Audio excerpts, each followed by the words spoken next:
Iitaohkanaiko'kotoyi Niitahtaistsi.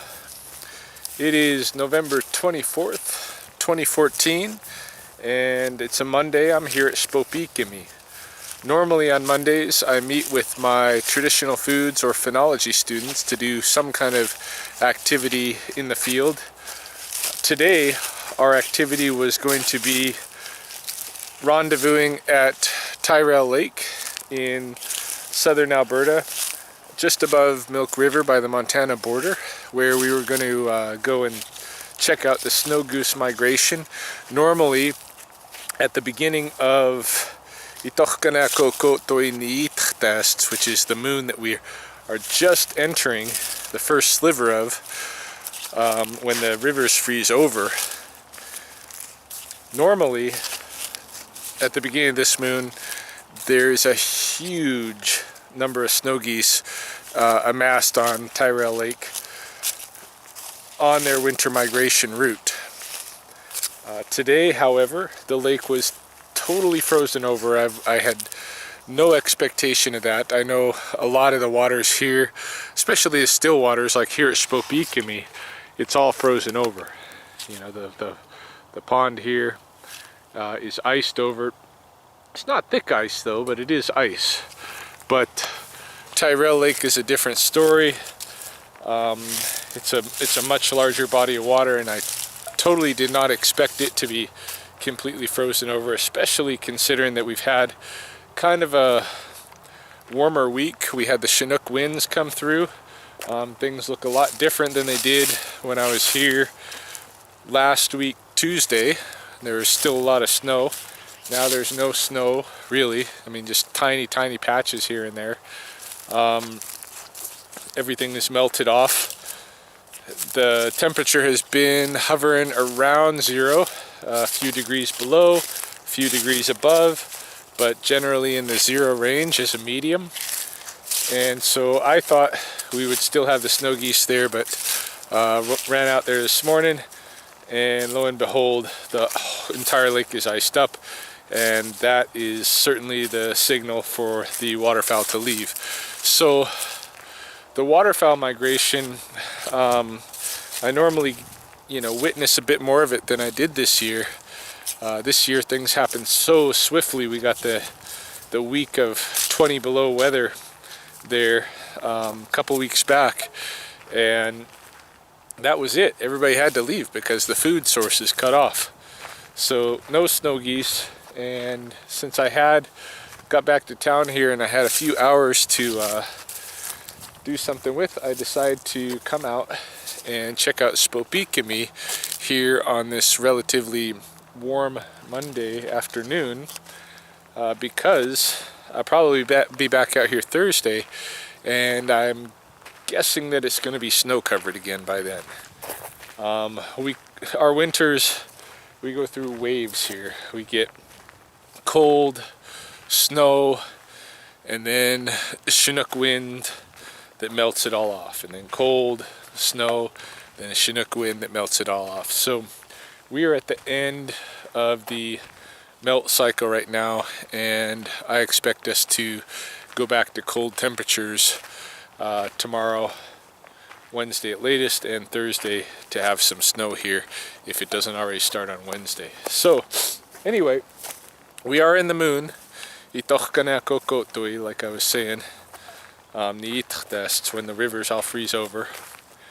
And so we're going to see some significant changes during this lunar cycle.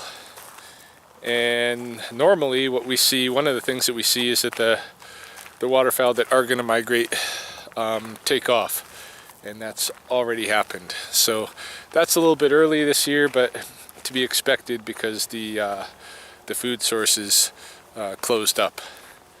So anyway, we'll find out what else happens. Right now, just walking along the west length here, everything's pretty quiet. Just thought I would quickly show what's going on here at the Sspopiikimi, the beaver lodge. Hopefully you can see here, but between the two mounds of winter food cache there is here a little pool of open water, and then back beside the lodge there's another little pool. So that means even though the beavers were locked in a couple weeks back, they are able now to come out a little bit. They're going to be locked in again. Beavers do not hibernate, so once the ice comes over the pond completely, they're pretty much just locked in underwater. Well, except for in their house. In their house, there's there's little chambers, bedrooms, and that kind of thing. So there is where they get their air and that kind of thing. But otherwise, they are locked in a dark world underwater for the remainder of the winter season. So it's lucky for them when we get these warm shots and they're able to either get a little bit of melt off around their house, or they're able to create a break in the ice somewhere along the edge of the pond, which they do. But they still have several months where they're just completely locked under. So right now is not one of those times. It looks like they have been able to get out. They have had a little bit of open water, and you can bet they're using that in the evenings.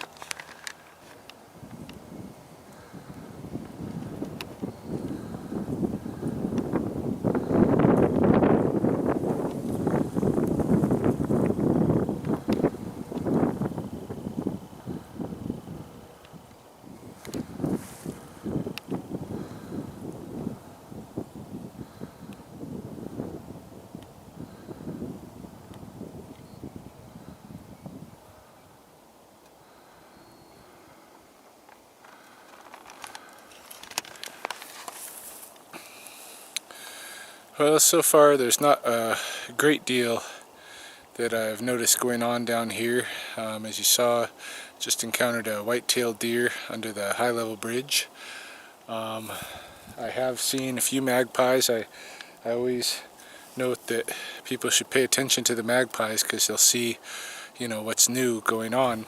And the magpies today that I've encountered have mostly been on the ground, probably picking up insects that died with the end of summer, the first freeze and all of that. As the snow thaws, all those grigs, all those grasshoppers and crickets and stuff are revealed, the dead ones, and so magpies and the flickers can kind of have a feast. I did see one flicker today, so that's a confirmation that there is a flicker here. I didn't notice whether it was male or female. There was a group of waxwings, no doubt Bohemian waxwings, that flew by overhead a little bit ago. And there are some geese down on the river. The river is fairly open, a lot more than it was before. And down here there are some geese. Not a lot, just maybe one little clan. What I am seeing here underneath the high level bridge are a bunch of bullberries, and luckily I have brought my bullberry collecting apparatus, my harvest materials. Here's a bunch here too, with me. So I'm just going to pause here for a bit and harvest some bullberries. My theory with being out here in a place like this is that when the opportunity presents itself, when something like the bullberries is showing itself to you, that you should take advantage of it.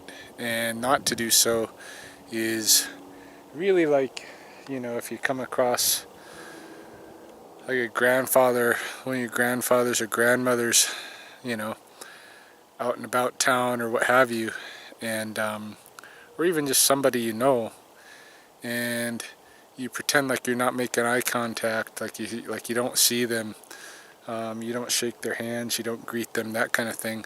That's what it's like if you come out here, I think, and there's berries and you don't engage in the harvest.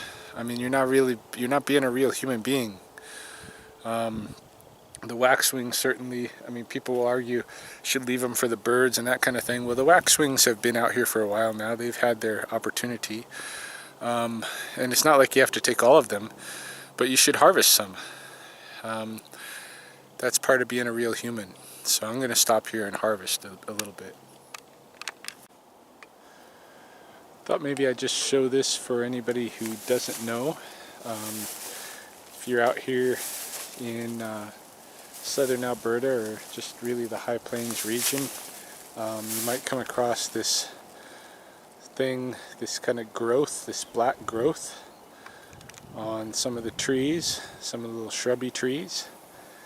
And what this is a fungal infection called black knot. And it is specific to cherry trees. It doesn't grow on anything else. So when you see it growing, know that these are cherries. And in particular here, it's choke cherries. And you get all of this black knot growing on the choke cherry. And typically, the black knot doesn't present a real problem for the tree. Like it doesn't cripple the tree doesn't die because of the black knot or anything like that. There is the odd occasion, I guess, when it might strangle it out. But for the most part, the tree can live with the black knot on there. But there are, you'll see there's patches where, you know, black knot is very prevalent, and then patches where you might not see any black knot at all. And when you do see it, though, at least now you know what it is, and even from a distance you can tell what kind of tree that is. I'm out here in the area that I call the owl wood, and still no owls back here to roost for the winter. And at this point, as far as we are into the winter already, now I suspect that the owl couple that normally roosts here for the winter are not going to return. In fact, they really got no reason to return. They used to come here for the winter because they were nesting here during the summer. Typically, that's what I see, is that owls will roost. The great horned owl will roost where it's going to nest in the summer, and then after the babies fledge, after the little owlets fledge, they'll take off somewhere else till the end of summer, and then when winter starts, they'll come back to the area where they're going to nest. Sometimes they'll bring one of the little baby owls with them for the winter. Some of the baby owls will stick with their parents until their next nesting cycle. But usually it's just the couple alone. So given that they haven't nested in the owlwood here for at least 2 years, it's not, I suppose, that surprising that they are not roosting here at this point. What I should do, really, is come out here a little bit later in the winter. You could even come out now, but it'll intensify maybe next lunar cycle. Come out and start listening for the songs and see where they are hanging out. If they're not in the owlwood, are they anywhere close by? And they'll sing at night. The couple will sing to one another.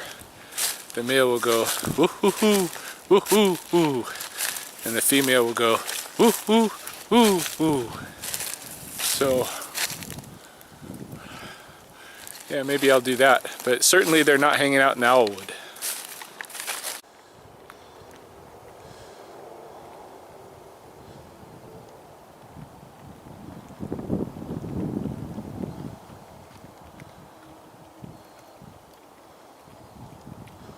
Showing, got a couple of golden-eye ducks.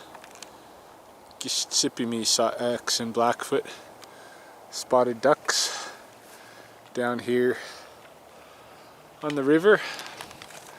There's another one, it looks like.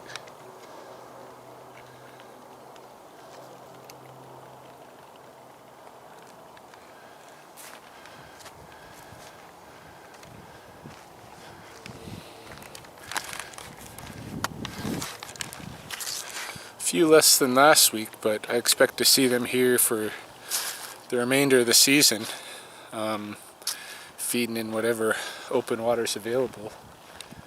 Like I was saying last week, they're minnow eaters, and so it seems that they find the most along the shoreline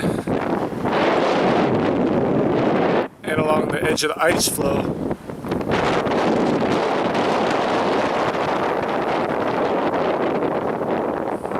Sudden wind and a little bit of smells like maybe some snow coming.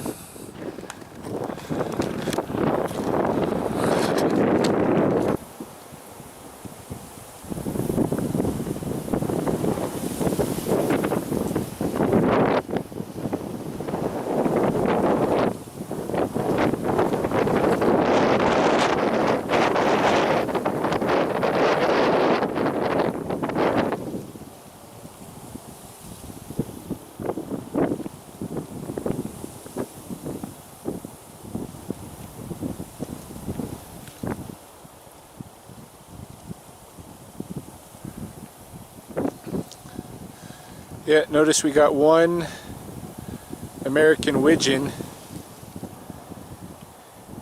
in with these 6 mallards.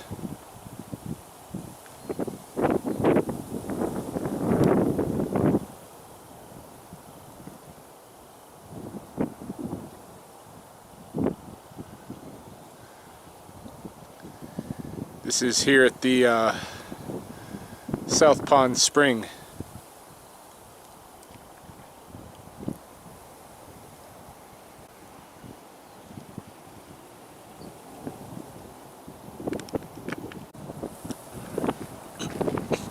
Yeah, I'm out here on the shale trail levee above the forest main, and I just noticed there's this garbage bag out here, and it's a really odd place to find a garbage bag because this is pretty far off the beaten path. It's not like somebody just pulled up here and tossed something out the window. This would have had to been walked out here and left on purpose. So I'm gonna go down and check out what it is. Hopefully it's nothing gross, but there have been occasions out here where I've found caches of material goods that somebody has hidden away. So you never know what something like this might be. Could be nothing, could just be garbage. Or it could be any number of things. So, just gonna check it out.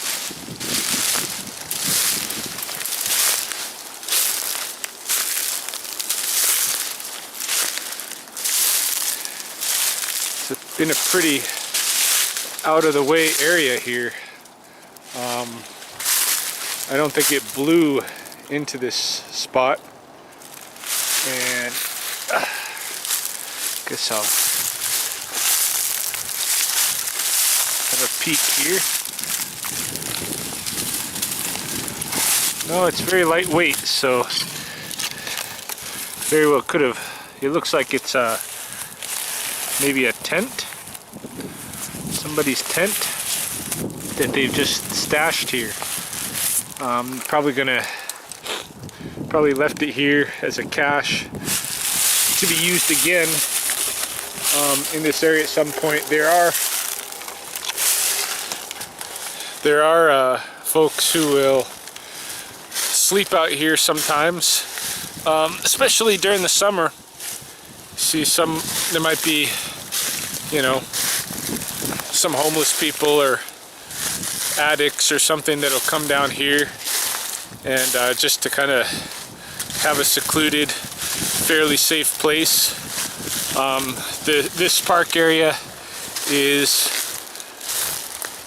closed up at night, and so if they come in, somebody comes in, they can set up a tent and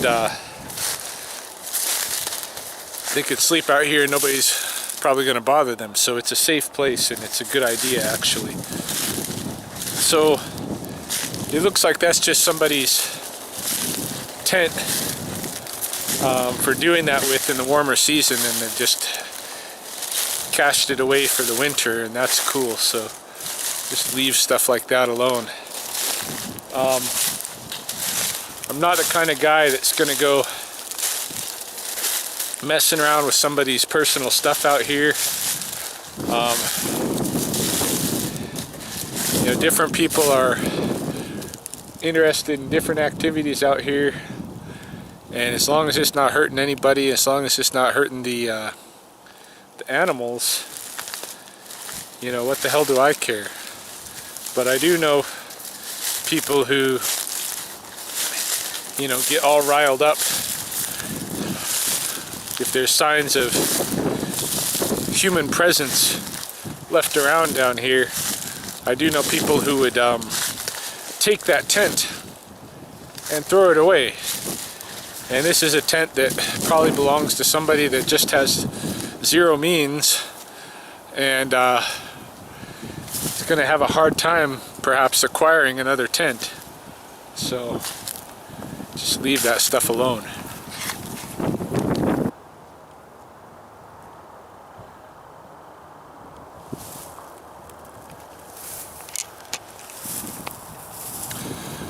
Well, that's about it for me here at Sspopiikimi today.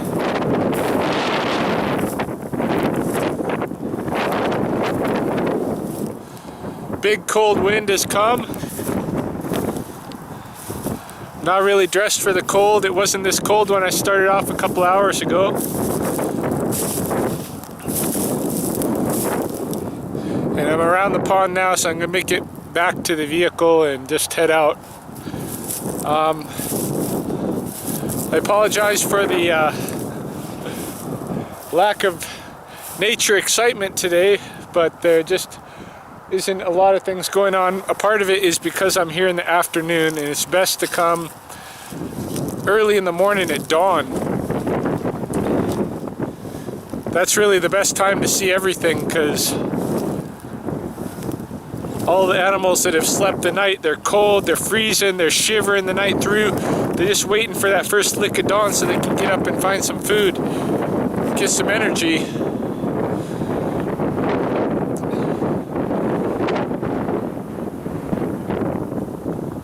When it was dawn, I was out at Tyrell Lake, so I didn't get here till the afternoon, and hence not a lot going on. You can see here, there's a nice rift in the ice. Well, it's not open water anymore, but it must have been open water. Must have been kind of like a last little stream of open water through the pond, probably where the muskrats and beavers kept it open as long as they could. I think we're gonna get snow. I was thinking by Thursday, but now with the cold and the wind, it tells me it's bringing something, and I expect by tonight even we'll get some snow. I'll be back out here by Thursday at latest to do another survey. Didn't see any eagles today, which is different from last week. I didn't run into the belted kingfisher, but I bet he's still here. I did confirm that there's still flickers here, and we saw the American widget. And I think I said in a previous video, maybe 3-4 weeks ago, that I was expecting a group of wigeons to move through, and they hadn't. I hadn't seen them move through. They're usually one of the last groups that I see on the migration. It wouldn't surprise me at all to see them coming through about now in terms of the lunar calendar, but there was just the one hanging out with the mallards. Even at that, at least it's the one, and now I'm going to keep kind of track and see whether that one sticks around with those mallards or whether it takes off.